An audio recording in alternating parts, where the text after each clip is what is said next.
Oh Jésus-Christ, je vois ton règne dans ma vie. Merci Jésus-Christ,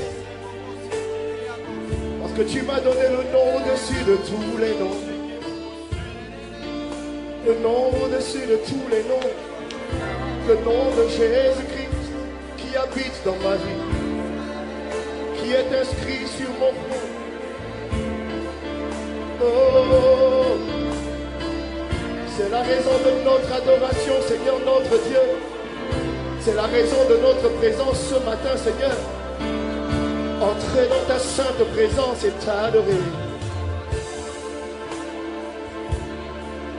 Je rentre dans le sein des saints. Je rentre par le sang de l'agneau. Je rentre pour t'adorer, toi seul. De mon frère, ôte le chemin de ma soeur, dans le nom puissant de Jésus. Au nom puissant de Jésus-Christ de Nazareth. Seigneur Dieu, le Lord, continue ton travail dans nos vies. Dans le nom puissant de Jésus. Est-ce qu'on peut acclamer très fort le Seigneur? La puissance de Dieu est là. Et je crois que ça prend le service. Ça prendrait, vous pouvez reprendre vos places s'il vous plaît. Ça prend des services où on viendra en jeûne, sans manger. Où on peut passer 3 à 4 heures de temps, pas de prédication. Simplement, on laisse la puissance de Dieu agir. On laisse la puissance, on se garde, on se maintient dans les contacts permanents avec sa puissance. Alléluia. Alléluia. Ma soeur, la soeur, oui, celle qui parle là, celle du milieu. Le Seigneur t'a fait du bien. Tu dois t'accrocher. Oui. Est-ce que tu peux te lever? Le Seigneur t'a fait du bien. Mais tu dois t'accrocher au Seigneur. Beaucoup de gens viennent ici comme toi. On prophétise et ça se manifeste. Je te parlais de l'esprit de mort ici. Tout a été fait pour que toi tu ne puisses pas avoir une longue vie. Tout. Tu as de grands combats. Et si tu relâches, ça ne sera pas une bonne chose pour toi. Est-ce que tu comprends? Est-ce qu'on peut acclamer le Seigneur? Si tu peux prendre rendez-vous avec un des pasteurs, ça sera une bonne chose. Moi, je ne te connais pas, c'est la première fois que je te vois. Elle a parlé. Elle a déjà parlé avec moi. Tout ce que tu dis là, c'est ça. Voilà. Le Seigneur t'aime. Que le Seigneur te bénisse. Ma soeur, celle qui vient juste après. Oui. Je t'ai parlé tout à l'heure. Ta confiance en Dieu. Tes curiosités. C'est quelque chose d'héréditaire. Ça ne provient pas de toi. C'est quelque chose qui vient de génération en génération. Dans ta famille. Et surtout du côté de ta mère. Vérifie, tu vas voir ce que je te dis là. Attache-toi au Seigneur. L'astrologie ne pourra rien te donner. Est-ce que tu comprends? Tout à l'heure, là, il y avait un esprit très méchant qui te bloque. Le Seigneur va te visiter. Est-ce que tu es marié? Non. Le Seigneur va te visiter. J'ai dit le Seigneur va te visiter. Est-ce qu'on peut acclamer le Seigneur?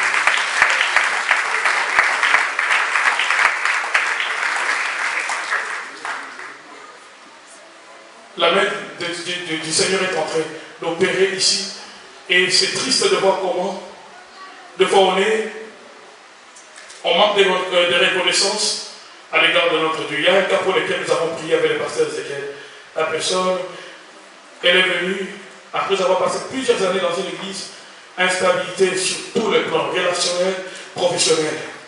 3 jours de jeûne, on est entré dans un des bureaux là-bas, on a dit, ce qu'on fait maintenant, le Seigneur va agir. Avait-elle apporté quelque chose? Non, on a prié comme ça.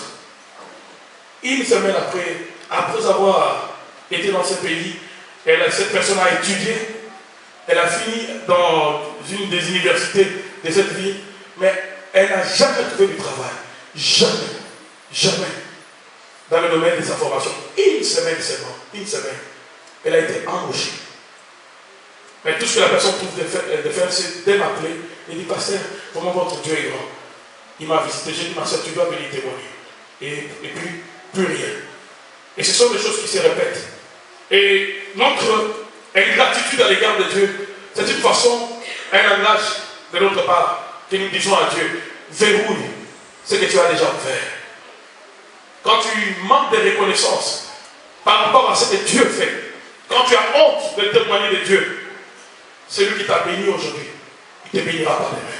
Est-ce que tu peux m'aider et dire cela au voisin? Ne manque pas de reconnaissance à l'égard de Dieu. N'aie pas honte de ce que Dieu fait dans ta vie. Nous le disons ici ouvertement. Nous venons de familles des fois où il y avait eu beaucoup d'esprits. Pour mon cas par exemple, je n'ai pas honte de le dire. Je le témoigne en fait de rassurer tous ceux qui sont dans la situation dans laquelle moi je me trouvais, dans laquelle ma famille se trouvait à l'époque. Je les rassure que la délivrance est possible. Je le dis, ce n'est pas un sujet de honte. Que les esprits impurs, que les démons projetaient des enfants dans ma famille. Je le répète, je sais que je le répète. Et c'est expressement que je le répète.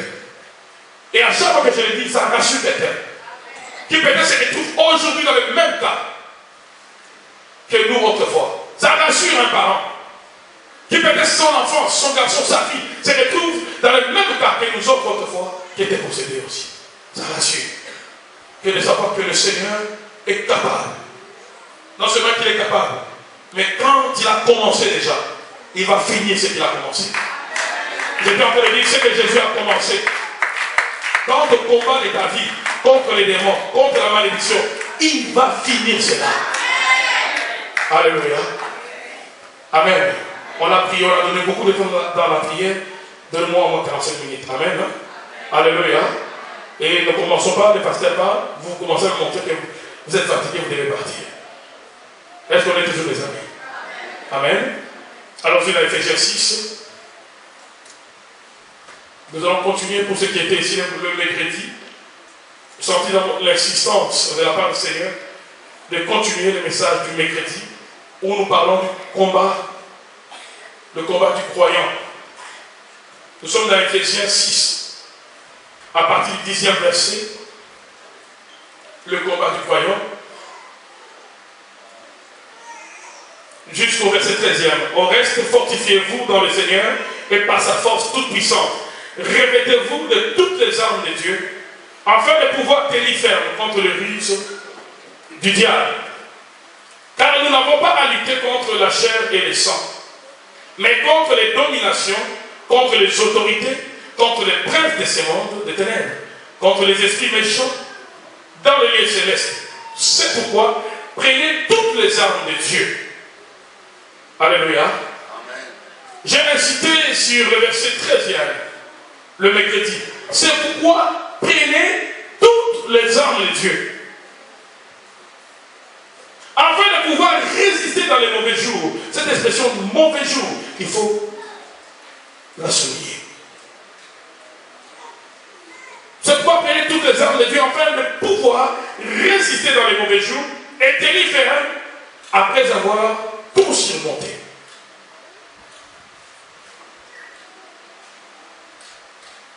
Nous parlons du combat du croyant. J'ai dit ceci le mercredi pour ceux qui n'étaient pas là, que la vie du chrétien, un chrétien qui est sérieux avec Dieu, un chrétien qui est fidèle avec Dieu, sa vie sera constituée de batailles. Je vais les reformuler. La vie d'un chrétien fidèle sera une bataille. Est-ce que je parle à quelqu'un? J'ai souligné quelques éléments qui feront que ta vie, si tu es chrétien seulement ce soir, soit une cible de l'ennemi. Le fait que le Seigneur, que tu aies d'abord choisi Jésus, tu t'es identifié à un temps donné, parce que dans ce monde, il y a une guerre entre la lumière et les ténèbres. Dans ce monde, il y a une guerre. Une guerre qui est ouverte, qui est réelle. Face à cette guerre, il n'y a pas de position intermédiaire. Dans cette guerre, d'une manière ou d'une autre, qu'on consciemment ou inconsciemment, tu es soit partisan de ceux qui sont dans la lumière, soit partisan de ceux qui sont dans les ténèbres. Est-ce que je parle à quelqu'un? Je dis que tu peux être conscient de cela, comme tu peux être inconscient de cela. Soit tu es dans les camps du diable, pour que ce soit plus clair, soit tu es dans les camps du Seigneur Jésus. Et le fait que tu puisses recevoir le Seigneur Jésus, ça veut dire que tu as donné ton identité, tu as clarifié ta position, que je suis contre Satan. Déjà, cet aspect des choses fera de toi la cible de l'ennemi. Encore plus, le fait que le Seigneur maintenant, parce que tu lui appartiens, décide de te bénir, cette bénédiction fera encore plus de toi la cible de l'ennemi. Alléluia. Amen. Mais je ne peux pas me limiter simplement sur ces deux éléments qui peuvent justifier les attaques de l'ennemi. Il est vrai que notre position en Christ, il est vrai que la bénédiction de Dieu sur nous attise la jalousie de l'ennemi et les pousse à focaliser ses attaques sur nous.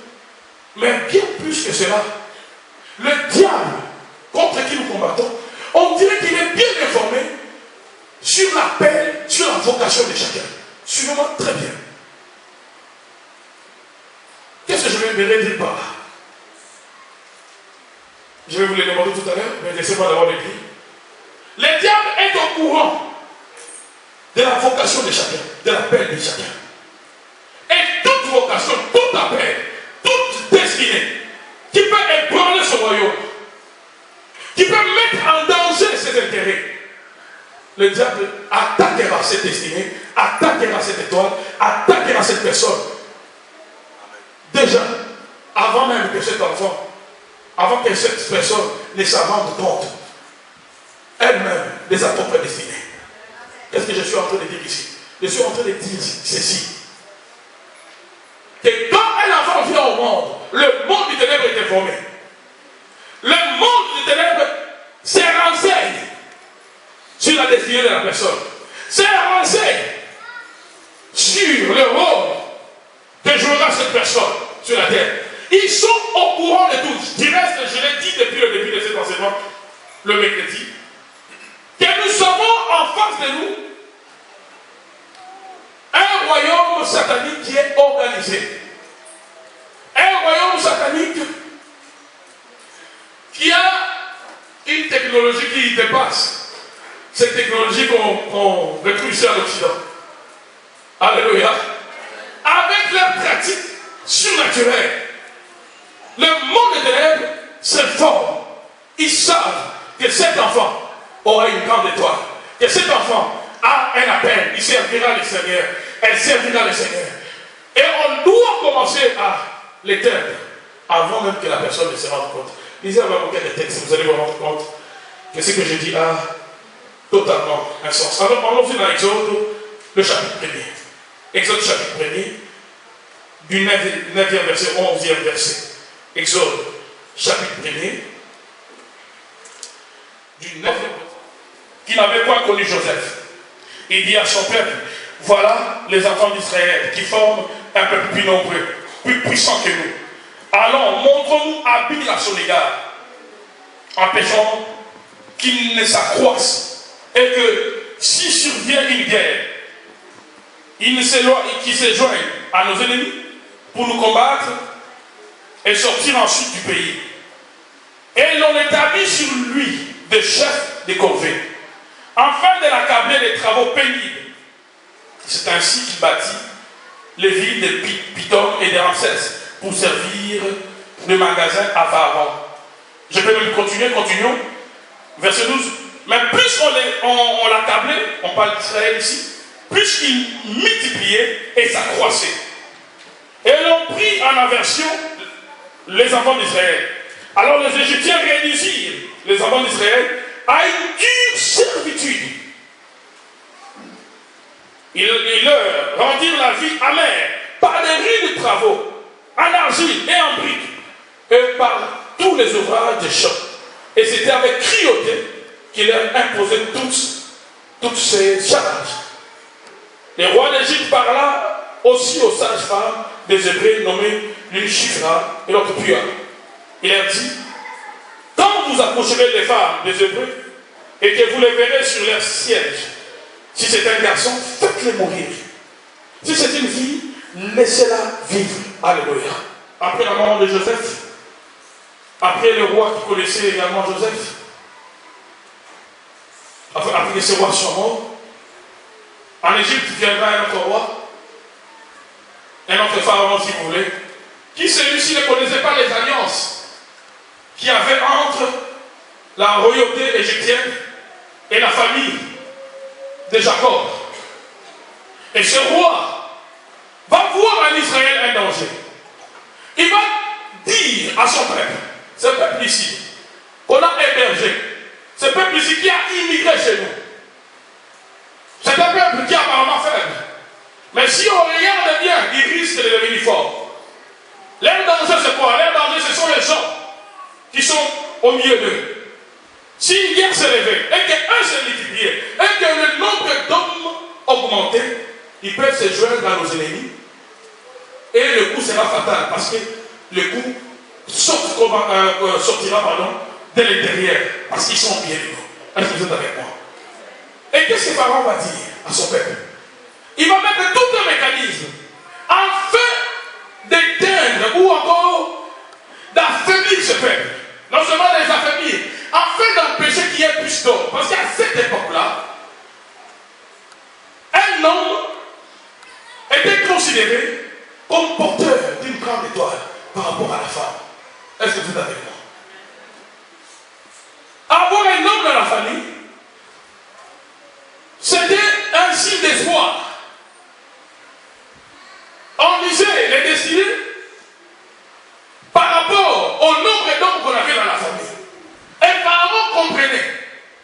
Là où il y a plus d'hommes, dans les cas des adversaires, ça veut dire qu'il y a un grand potentiel, ça veut dire qu'il y a des grandes étoiles. Est-ce que vous êtes avec moi?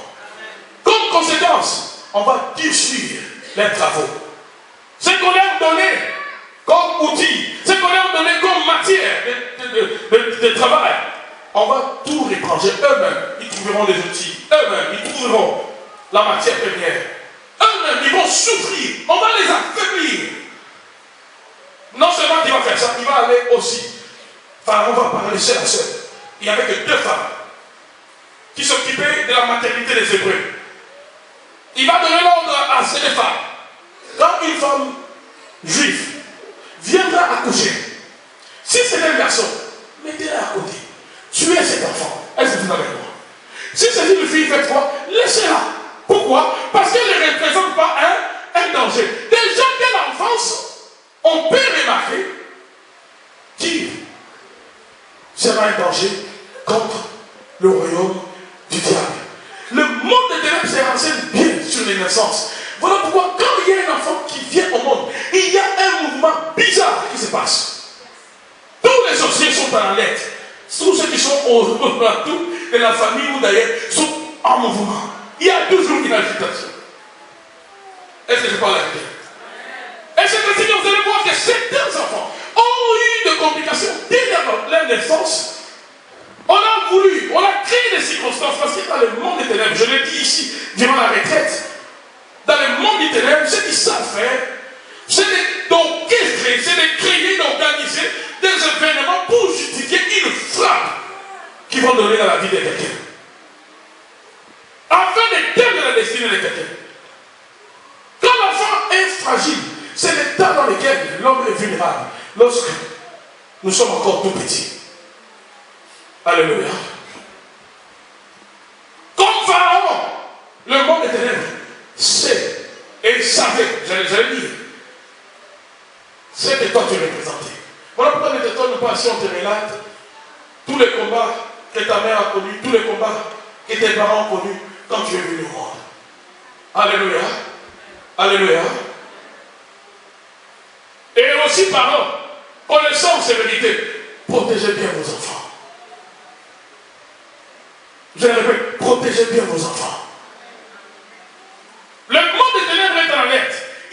Le monde des ténèbres s'est avancé, le diable s'est avancé. Et les attaques de l'ennemi commencent tôt dans la vie de plusieurs. Les attaques commencent alors qu'on est encore inconscient même de résistance. Les attaques commencent. Le combat commence. C'était de même pour Christ. Lorsque Jésus-Christ est né, la même chose est arrivée. Lisez dans Matthieu 1, le premier verset, 11e verset. Quand les mages sont allés chez Hérode, ils ont informé à Hérode, votre roi, le roi d'Égypte venait de naître. Nous avons suivi quoi? Son étoile. Vous êtes avec moi? Nous avons suivi quoi? Son étoile. Et nous sommes venus pourquoi? Pour l'adorer. La Bible dit que Hérode était troublé. Qu'est-ce qu'il va faire? Il va demander à tous ses scribes, tous les sages, tous ces chercheurs de l'époque. En fait, ils font des recherches.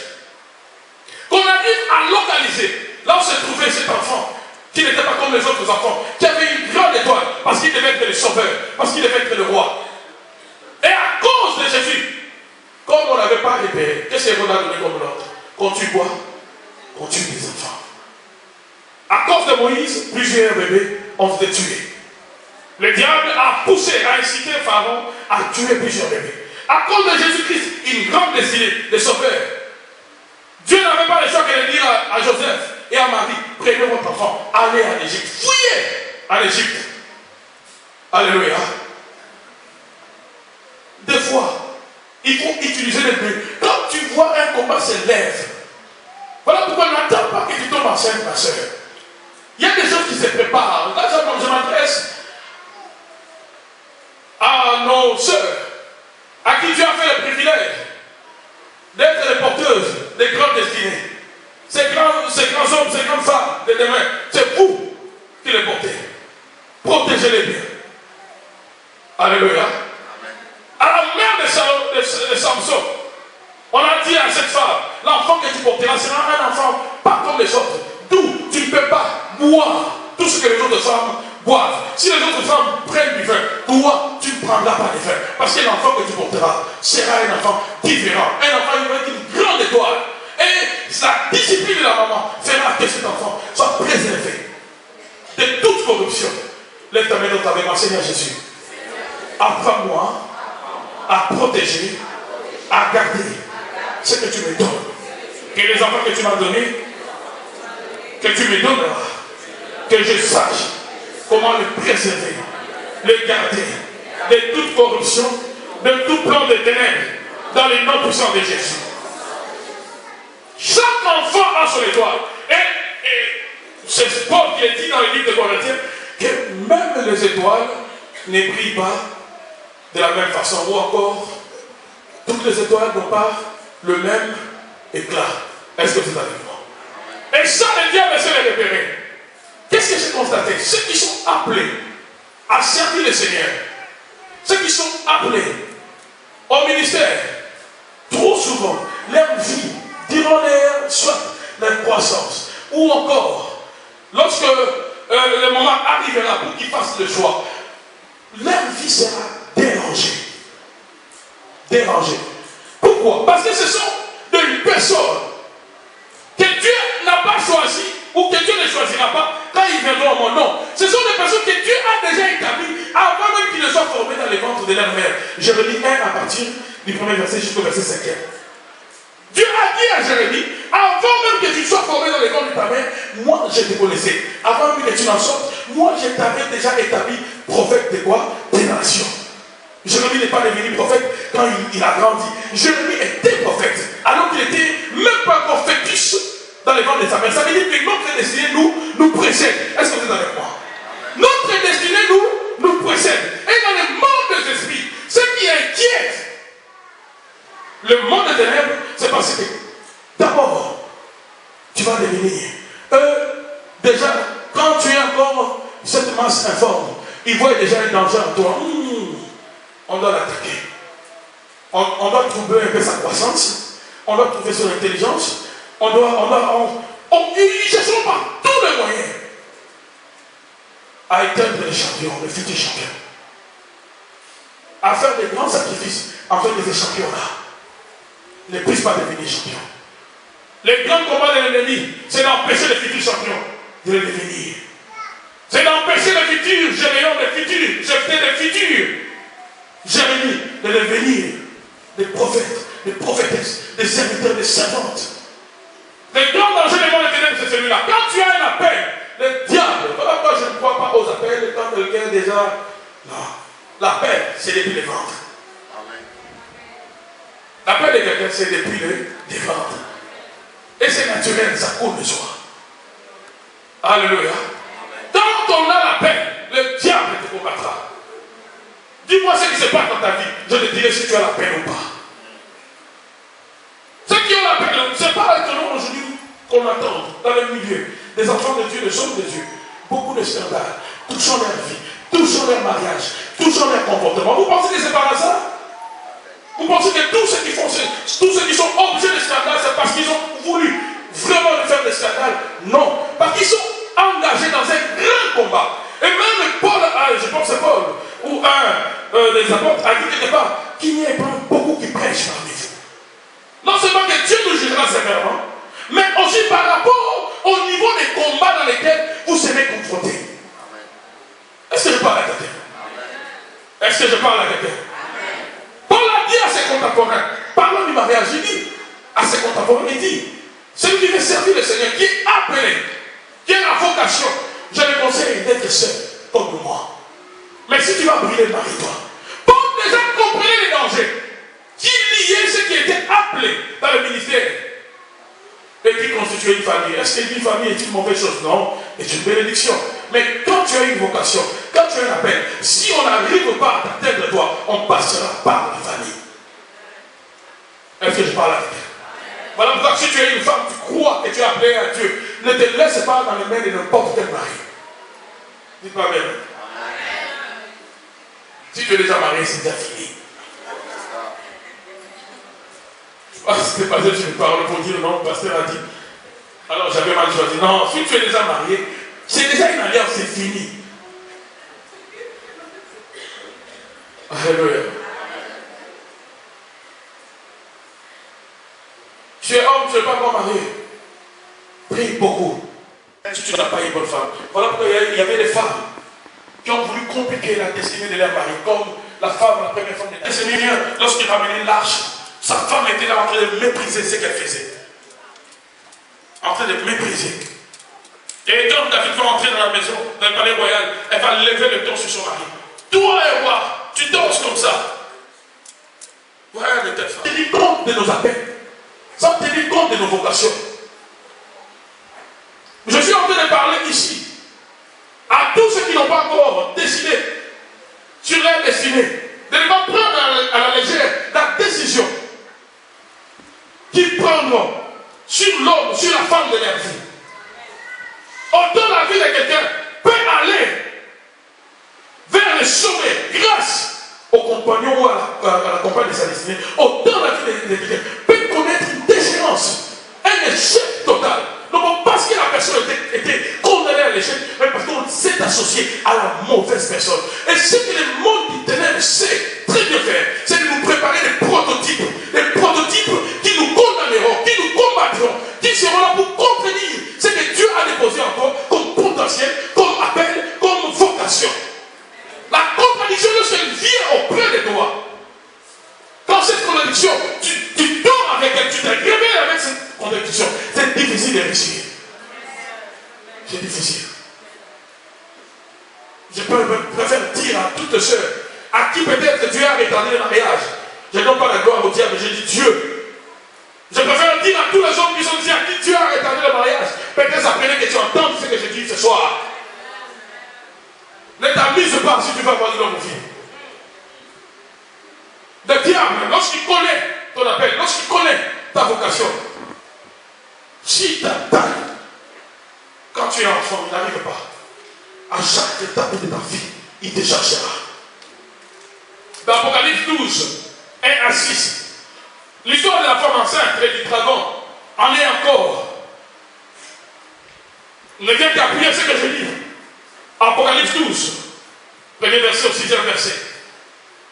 La Bible nous parle de cette femme qui voulait accoucher. Et un dragon qui était là en face de la femme. Mais pourquoi les dragons n'attaquent pas la femme? Aussi longtemps que la femme n'accouche pas, les dragons aussi ne bougent pas. Tous les dragons attendent que l'enfant sorte, que l'étoile sorte, que la belle sorte, que la vocation sorte. Donc, la Bible dit que le dragon était prêt à attaquer l'enfant qui allait naître. Et vous allez voir dans cette prophétie, Dieu va prendre cette femme. Le Seigneur, la Bible nous dit que Dieu va amener cette femme où? Dans le désert, très loin du dragon. En d'autres termes, il y avait danger. Même si cet enfant qui allait naître était dans la volonté de Dieu, si cet enfant demeurait en face du dragon, les dragons allaient bouffer cet enfant, dévorer cet enfant.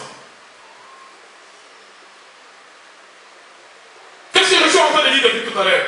C'est que je dis que les combats commencent tôt, avant même que tu te rendes compte que les combats ont commencé dans ma vie. On commence à te combattre avant même que tu te rendes compte que moi, le Dieu m'a destiné à être le canal par lequel le salut entrera dans ma famille. Dieu m'a destiné à être la femme qui fera la différence dans ma famille. Si tout le monde dans ma famille n'a pas connu Jésus, avec moi, un nouveau cycle va commencer dans ma famille. Si tout le monde dans ma famille a servi Satan, a servi l'occultisme, a servi le vaudou, avec moi, ça sera la différence. Donc, avant même que tu te rendes compte de cela, elles savent déjà à quoi tu es destiné. Tes ennemis sont bien renseignés sur toi. Voilà pourquoi c'est un malheur que de vivre sans se découvrir. Quand tu ne sais pas ce que tu vaux, tu te vendras moins cher. Même sans que l'ennemi ne t'induise en erreur. Toi-même, parce que tu ne connais pas ta valeur. Et c'est ainsi que beaucoup de gens sont en train eux-mêmes de détruire leur destinée. On voit, on te regarde comme ça, tu as une grande destinée. Tout ce qu'on souffre dans ta vie, un esprit de publicité. Tu commences à te laisser à n'importe quel homme qui va venir dans ta vie. À n'importe quelle femme. Et tu penses que tu es appelé à ça. Le jour où tu te rendras compte de ce que tu as perdu, vous ne savez pas. Vous ne savez pas ce que nous perdons de fois. Lorsqu'on se livre à ces actes abominables, à ces relations illicites, vous ne savez pas. J'ai suivi un document. Ça s'est passé quelque part en Afrique dans mon pays. J'ai suivi ça sur Internet. Ça m'a choqué. C'était une prostituée qui rend le témoignage, qui se prostitue, qui après avoir été avec un homme, ils prennent les cellules de l'homme, physiquement, ils vont vendre les sachets à un féticheur d'un pays voisin. Et ils font les commerces comme ça. Donc tous ces hommes-là, qui pensent réaliser leur fantasme, par exemple, peut-être la femme à la maison, croyant qu'il y a toujours mieux ailleurs, parce que dans la vie c'est toujours ça. Le diable te dira toujours que ce qu'il y a à la maison est moins bon que ce qu'il y a ailleurs. Et en allant ainsi, se prostituer, en fait, c'était toute une organisation diabolique d'un féticheur qui était là seulement pour voler les étoiles. Quand ces femmes-là allaient avec ces prostituées-là, avec ces hommes-là, pardon, ces femmes-là amenaient les cellules de ces hommes chez la prostituée et chez le féticheur. Et vous savez quoi, combien ils vendaient ça? À $50 américains. Je ne sais pas s'il y a des gens qui ont suivi ça ici. $50 américains. Quand tu te dis, voilà, je me suis réjoui. Tu t'es réjoui, mais ta destinée est partie. Ton étoile est partie.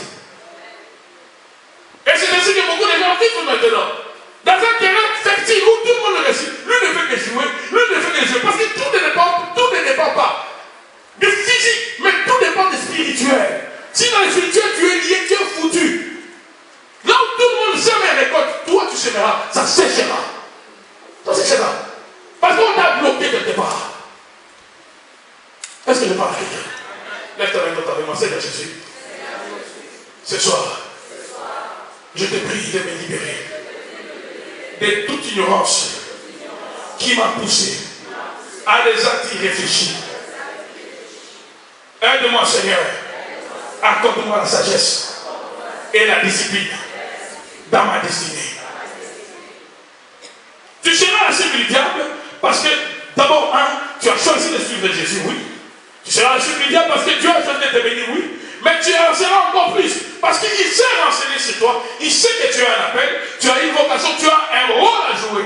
Même si tu ne prêcheras pas, dès ta famille où Dieu t'a choisi, où Dieu t'a attiré, Dieu a voulu que tu joues un rôle. Et par rapport à ces rôles-là, les attaques, le monde éternel sera en mouvement. Alléluia. Nous combattons un ennemi qui n'est pas facile à reconnaître. Je l'ai dit le mercredi, que dans les combats, une des étapes importantes consiste à reconnaître son ennemi. Et nous sommes dans un combat où l'ennemi se présente comme ça. Je l'ai dit ici, ce n'est pas comme un film américain où les méchants sont moins beaux, sont vilains, si je peux le dire comme ça, où ils s'habillent d'une certaine façon, où l'acteur du film, c'est toujours un bon mannequin qui sourit bien et qui est toujours rapide dans ses gestes. Dans les combats spirituels, ce n'est pas comme ça. Dans les combats spirituels, l'ennemi se cache. Dans les combats spirituels, le premier travail consiste à repérer son ennemi. Parce que nous avons en face de nous un ennemi qui se déguise. La Bible dit qu'il se déguise même un ange de lumière. Donc il peut se présenter comme un envoyé de Dieu. Il peut, la Bible d'ailleurs, Paul le dit, nous allons le lire prochainement. Il dit que si déjà Satan lui-même, il se déguise en ange de lumière, à combien plus forte raison ses serviteurs? Tous ceux qui travaillent dans l'industrie satanique, tous ceux qui, je parlerai tout à l'heure de cela, il y a deux sortes de pions. Tous ceux qui travaillent dans l'industrie satanique, qui sont conscients de leur appel, et nous servons Satan, ils ne viendront pas comme ça, tous. Et tu as annoncé au moins, tu vois, j'ai choisi Lucifer. Il y en a, on a trouvé un Occident ici, il y en a qui affichent la couleur. Même sur certains véhicules, vous voyez déjà les signes rose croix. On a mis ça. Il y en a qui les font aussi. Mais ce n'est pas tous. Il y en a d'autres qui viendront prier avec nous ici, mais ils sont dans les noms sataniques. Il y en a qui viendront prier avec nous, mais ils pratiquent la sorcellerie. D'où l'importance d'abord de commencer par repérer son ennemi. Et s'il y a un don que l'Église a besoin dans ce temps de la fin, où Jésus lui-même a prédit la confusion qu'il y aura entre les loups et les vrais agneaux. Pourquoi? Parce que les loups seront déguisés en agneaux. S'il y a un don que l'Église a besoin, c'est le don de discernement des esprits. Tu peux vivre avec quelqu'un pendant longtemps sans pour autant la connaître. Tu peux côtoyer quelqu'un au travail sans pour autant la connaître. Je travaille quelque part ici, quand j'étais arrivé, j'ai côtoyé un ami, je l'invitais souvent à l'église, l'ami refusait. Mais c'était un ami avec qui j'étais souvent. Un autre jour, j'étais dans un centre d'appel, un autre jour, il y avait une dame qui a salué cet ami, on était avec cet ami, on sortait pour aller prendre un café, alors à l'heure des pauses. Il y a une dame qui a salué cet ami qui lui a dit, mais je ne te vois plus dans nos réunions. Je te vois plus dans nos réunions. Quand j'ai écouté ça, je me suis décalé, je les ai laissés parler avec la dame. Mais je savais que cet ami-là est un peu réservé dans les choses de Dieu. Quand je parle des choses de Dieu, tu vois quelqu'un devient pâle. Et j'ai arrêté quand je voyais ça. Je comprenais qu'il n'aimait pas ça. Et je prenais plus de temps à pied pour lui. Et ils ont continué avec la dame. Quand il a fini, dès qu'il est venu, j'ai senti dans mon cœur, le Saint-Esprit me dit, tu dois lui poser la question. Il doit te dire de quelle réunion. Je lui ai dit, écoute mon cher, tu parlais tout à l'heure de la réunion, je suis un peu curieux. C'est de quelle réunion? Que la dame t'a dit tout à l'heure que tu ne voyais plus. Oh non, rien d'important. J'ai dit non. Alléluia. Et surtout si tu as affaire à quelqu'un de tenace, de mon genre, je ne te lâche pas. J'ai dit non. Quelle est cette réunion? Toi, à la prière, je t'invite. Les réunions. Quelle réunion? Du travail, non. La prière, bon, quelle réunion? Quelle réunion? Oh non, on va faire de méditation. Je dis quoi? Méditation, explique-moi ça. Et là, il va m'expliquer que c'était des loges qu'on a ici à Montréal, des loges occultes auxquelles on lui avait invité de participer. Il a refusé de venir à l'église, mais il allait dans les loges. Il est allé, mais on ne le voit plus. Ce que lui ne savait pas. Quand déjà tu foules de ton pied dans ces endroits-là, tu es déjà initié. Même si ton corps n'y va plus, ton esprit répondra présent dans les rencontres. Est-ce que je parle avec toi? j'ai dit fidèle, tu as risqué gros. Tu avais un occultiste inconscient auprès de toi. Occultiste, mais inconscient. Je lui ai dit, mon frère, ta vie, ça ne marchera pas. Aussi longtemps que tu ne donnes pas ton cœur à Jésus. Ça a pris au moins 3 ans. On s'est perdu de vue, j'avais arrêté de travailler là-bas, il m'a rappelé une nuit. Mais pour ça, la question, j'étais content de l'avoir au téléphone, parce que ça faisait longtemps. Et il pose la question, mon cher, est-ce que tu crois à la malédiction? Je dis non, je ne crois pas à la malédiction. Je crois au Seigneur Jésus, mais je sais que la malédiction existe. Il dit, est-ce que on peut jeter un mauvais sort sur quelqu'un? Je dis, pourquoi tu poses toutes ces questions? Il dit, mon cher, je tourne à rond. Je tourne à rond. Je tourne à rond. Quand j'ai commencé une relation avec une femme, on a un enfant, la femme me quitte. Dès que j'ai le travail, je commence à payer les... comment on appelle ça? Allocation, passion alimentaire, tout ça. Je commence à payer ces passions. Et maintenant, je ne travaille plus. Parce que tout ce que je gagne, ça doit aller à gauche, à droite. J'ai envie de rentrer dans mon pays d'origine. Mais je commence à croire qu'il y a quelque chose dans ma vie. Je me dis, regarde, ça fait plusieurs années qu'on est amis. Et je suis serviteur de Dieu. Je te dis, donne ton cœur au Seigneur Jésus. Tu as la malédiction sur toi. Effectivement, elle est là. Mais pour l'ôter, il faut le Seigneur Jésus. Vous savez, il y a des gens, même si tu lui dis une vérité, au lieu que cette vérité l'aide, ça soit comme un bouet de sauvetage. Mais on dirait que cette vérité la fonce dans le sauvetage. Alléluia. Il m'a dit, je viendrai à l'église. Et puis il a encore coupé contact. J'ai appelé à ce numéro, puis personne n'a répondu jusqu'à maintenant. Alléluia. Et c'est ainsi que nous avons auprès de nous des gens que nous croyons connaître, mais dont l'identité, je dis bien l'identité reste un mystère. Toute personne avec une identité mystérieuse amène son nom devant le Seigneur. Ça prendra le temps que ça prendra, mais ce que je sais dans la Bible, le Dieu de la Bible ne ment pas. Et rien ne restera caché. Toute personne, quand tu joue un rôle d'une manière ou d'une autre dans ta vie, et que tu n'arrives pas à les classifier. Vous savez, Josué, lorsqu'il allait contre Jéricho, combattre Jéricho. Vous êtes avec moi? Quand il avait combattre Jéricho, il a vu un homme bien armé, un guerrier avec son épée. Josué a vu cet homme-là. Qu'est-ce que Josué avait fait? C'est qu'il lit la Bible. Il a questionné cette personne-là. Es-tu pour nous ou tu es contre nous? Alléluia. Je dois t'identifier maintenant. Je dois t'identifier. Es-tu contre nous ou tu es pour nous? Et l'homme va nous répondre. Il va dire, je suis le chef de l'armée de l'Éternel. C'était Jésus-Christ lui-même. La Bible dit que Jésus, quand il a écouté ça, il a fléchi. Il a adoré. Si c'était un ange, l'ange a même demandé de se relever. À mettre pied dans les cas de Daniel, des gens d'Apocalypse. Lorsqu'un ange leur apparaissait et qu'eux le prenaient pour Dieu, lorsqu'il fléchissait, l'ange leur demandait de se lever. Mais cet homme-là n'était rien d'autre que Jésus-Christ. Il dit, je suis le chef de l'armée de l'Éternel. Mais Josué, malgré que c'était Christ, il lui a posé la question, identifie-toi, monsieur. Je ne peux pas poser une action, me rapprocher de toi, si je ne te connais pas. Il y a des identités qu'il faut questionner. Il y a des identités qu'il faut questionner. Regarde, c'est eux qui ont dit dans ta famille. Il y a des identités qu'il faut questionner. Beaucoup de gens sont en train de souffrir. Pourquoi? Tu portes le nom d'un grand-père. Un grand-père que tu ne connais pas. Qui a servi Satan, qui a servi Lucifer.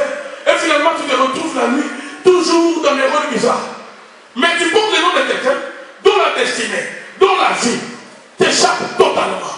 Voilà pourquoi je voudrais dire aux parents, s'il y a des noms qu'il faut donner à nos enfants, actuellement avec la connaissance de ces choses, ne donne pas le nom de ta tante qui toute sa vie, elle a passé sa vie comme ça, en changeant de mari, et tu prends son nom, tu donnes ta vie. Ne donne pas le nom à ton garçon, à quelqu'un qui n'a pas servi le Seigneur, même si c'est un oncle que tu as aimé bien, même si c'était ton père, mais a-t-il servi le Seigneur? Sais-tu que derrière un nom, il y a toute une destinée? La destinée se cache même dans les noms. Est-ce que je parle à quelqu'un? Et c'est ainsi que beaucoup de gens reproduisent la vie de quelqu'un à qui on a collé un nom. Il y a des identités à tester. de Dieu, dans la prière, Seigneur, cette personne-là, est-elle un ami ou un ennemi? Jérémie 33, le verset 3, j'aime beaucoup ce verset. Dieu lui-même se présente dans la prison où se trouvaient les prophètes. Et il lui dit, invoque-moi, je te répondrai. Je t'annoncerai des choses cachées que tu ne connais pas. Dieu est prêt à nous révéler des choses. Le problème, c'est que nous n'avons pas le temps pour Dieu. Voilà pourquoi beaucoup de choses nous échappent. La société, vous pensez que ça résout le cœur de Dieu. Que les occultistes dans une famille trouvent deux occultistes, même un seul, peut lier plusieurs générations. Est-ce que vous vous rendez compte de cela? Combien de fois nous sommes ici, nous prions, nous faisons des délivrances. Une personne qui s'est cachée, qui a possédé même 15 personnes. Comment ils le font, je ne sais pas. Mais le même esprit là, lit plusieurs personnes. Dès que vous commencez à prier pour la personne, qui est ici? Je suis sa tante, je suis son oncle, je suis son père, je suis son arrière-grand-père. Alléluia.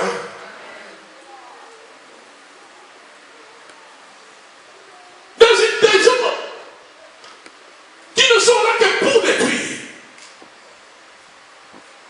Des gens qu'il faut identifier afin de mieux les attaquer. Parce qu'ils nous combattent. Dans les combats, tu attaques, j'attaque. Dans le combat, il y a lutte. Dans le combat, il y a affrontement. Dans le combat, il y a une force qui se croise. Et pour que tu affrontes, tu dois l'identifier. Voilà pourquoi identifier l'ennemi est très très important. Identifier ceux qui te combattent, identifier le diable est très très important pour nous aujourd'hui. Alléluia. Avant de finir, laissez-moi parler des deux pions que le diable utilise. Il y a ce que j'appelle des pions. Ceux qui connaissent le jeu des dames, c'est un jeu, selon les continents, les nombres de pions changent. Je sais qu'en Afrique, c'est 20 pions. J'ai déjà dit ici, je suis un grand tamiste. Si quelqu'un est dans la salle pense me battre, tu te trompes. Même si tu n'as pas de micro, je dis même si je donne le micro, tu le dis. Et quand on amène les dames ici, je vais te battre. J'entends quelqu'un dire là-bas, tu penses. Viens te prononcer à la fin. On trouve juste des damiers, on trouve des pions, on prend des témoins. Et j'ai des femmes que j'ai déjà battu le Ouida, je pense sur Internet ici. Je l'ai battu jusqu'au dernier, je l'ai battu. L'ordinateur était bloqué. Quand j'ai demandé qu'il joue, ça a écrit, j'ai réfléchi. Jusqu'à la fin, j'ai été l'ordinateur. Pour moi, j'ai compris que je l'ai battu. Dans le jeu des dames, il y a 20 pions. Et dans ce jeu-là, pour battre l'ennemi, je peux lui utiliser des pions comme si je lui faisais des faveurs. Je sacrifie des pions, mais je suis en train de créer une stratégie qui me permettra de neutraliser mon adversaire, qui me permettra d'avoir le couronnement qu'on appelle la dame. Là où je sais si vous voulez. Alors je mets cette stratégie en place pour avoir cette couronnement. Quand je lui donne mes pions, lui peut croire que je suis en train de commettre une erreur. Prendre ma bouffe à gauche, je sacrifie à droite. Ce sont des stratégies qui m'amènent à battre l'ennemi. Mais dans un premier temps, aussi longtemps que ce que j'avais comme schéma, je ne l'ai pas appliqué. Quand ça n'arrive pas jusqu'à la fin, si ce n'est pas un bon amiste, il ne verra pas où je vais en venir. Pourquoi je sacrifie tellement de pions? Dans le monde des ténèbres, c'est pareil. Le diable a ses pions. Il y a des pions qui sont conscients, qui servent le diable. Parce que pour t'atteindre toi, pour m'atteindre, ce n'est pas tout le monde où Satan viendra comme ça en personne, non. Il y a des pions. Qui sont ces pions? En parlant de pions conscients, ce sont ceux qui sont dans l'occultisme. Ce sont ceux qui pratiquent la sorcellerie. Ce sont tous ceux qui sont là pour jeter des mauvais sorts sur les gens. Comment vous pouvez expliquer une mère qui a porté son enfant pour en se combattre encore son propre garçon? J'ai une famille qui ne cesse de m'envoyer des textos quelque part en Europe. Je vous ai parlé de cela, où l'enfant a été ensorcelé. Et la famille vit des situations terribles. Terribles. Une sorcellerie, au fait, qui était comme un héritage, qui devait revenir au père. De telle sorte qu'ayant ces 100 sorciers, le père entend des voix. Il entend des voix, il est quelque part en Europe, mais il entend des gens qui sont en Afrique qui l'appellent. Tu dois nous servir, tu nous appartiens. Même quand il travaille dans son milieu de travail, il entend des voix. Il entend. Mais comme lui aussi a fait le vœu de servir le Seigneur, maintenant pour lui sanctionner, ils ont trouvé un moyen pour que le frère, le petit frère de ce monsieur, qui était dans la sorcellerie, atterrisse chez lui et contamine son garçon. Maintenant, c'est que le père a échappé. L'enfant a eu maintenant cela. Alléluia. Alléluia. Et cet enfant maintenant opère au grand jour. Quand les parents commencent à invoquer feu dans la maison, l'enfant, un petit garçon de 5 à 6 ans, enlève ses vêtements. Dernièrement, ils m'ont appelé, c'était un dimanche, j'étais fatigué après une réunion ici. Ils m'ont dit, pasteur, dès qu'on commence à prier, donc l'homme et la femme commencent à prier à la maison. L'enfant commence à enlever les vêtements. Prions. Alléluia. Il y a des pions qui sont conscients. Il y a des pions qui sont inconscients. Qui sont des pions qui sont inconscients. Trop de gens qui sont possédés. Écoutez-moi bien, voilà pourquoi la délivrance est importante. Beaucoup de gens qui sont dans des cas de possession, on peut les utiliser même contre elles-mêmes. C'est ainsi que vous allez voir certains. On le pousse dans les tempéraments. Des tempéraments qui, au fait, détruiront toutes ces relations. Les femmes t'approcheront, mais les femmes partiront, mon frère. Parce que toi-même, on t'utilise pour ton autodestruction. On met un langage qu'aucune femme, aucun homme ne pourra s'écouter. On t'utilise contre toi-même. On peut aussi utiliser une telle personne dans la sorcellerie. La personne n'est pas consciente. Tu as un objet, tu ne sais pas, c'est à toi. Tu sens dans ton cœur les désirs d'aller offrir la chose-là. Mais la chose a été travaillée dans le monde des ténèbres. Est-ce que je parle bien? Tout ce que tu sais que j'ai envie d'offrir à mon frère, une chemise. Mais ce que toi tu es en train de faire, le désir d'abord, et la chose a été travaillée dans le monde des ténèbres sans que toi tu le saches. Mais on te pousse sans que tu le saches. Dès que ce frère-là aura cette chemise-là, dès qu'il mettra cette chemise-là, la maladie commencera. Mais toi, apparemment, tu es innocent, innocente. Tu ne sais pas. Lorsque j'ai parlé de Jézabel ici, lorsqu'il a voulu tuer Nabal, vous êtes avec moi, hein? Lorsqu'il a voulu tuer Nabal, qu'est-ce que Jézabel avait dit à son mari Akab? Je vais prendre des vauriens. Je vais d'abord décréter une journée de jeûne. Je prendrai des vauriens. Et 2 vauriens qui acquiseront Nabal devant tout le peuple, que Nabal a commis une abomination contre le roi, contre Israël. Et ainsi, à cause des accusations de 2 vauriens, 2 vauriens, est-ce que vous êtes avec moi? 2 vauriens, des gens qui ne connaissent rien. On leur a dit seulement, quand on va décréter la journée de jeûne, quand tout le monde viendra, vous deux, commencez à crier seulement, Nabal a commis un blasphème, Nabal a commis un sacrilège. Si on vous demande pourquoi, dites qu'il a insulté les rois. Des vauriens. Dans le monde des ténèbres, il y a des gens qui sont comme ça. Voilà pourquoi faites très attention de ne pas être utilisé contre ceux qui sont dans les camps du Seigneur. Parce qu'inconsciemment, il y a des gens qu'on utilise contre d'autres personnes. Tu vois, ton téléphone sonne, on t'appelle pour commencer à critiquer ton pasteur. La même personne qui prie pour toi, tu te mets aussi là, ah vraiment, lui aussi. Après, tu vas venir ici pour que la main du pasteur soit sur toi. C'est ces esprits qui sont en toi. Mais ils ont le droit, les gars, de rester en toi parce que tu ne respectes pas l'onction qui est sur l'homme de Dieu. Mais ces esprits ne partiront pas. Est-ce que je parle à quelqu'un? Est-ce que je parle à quelqu'un?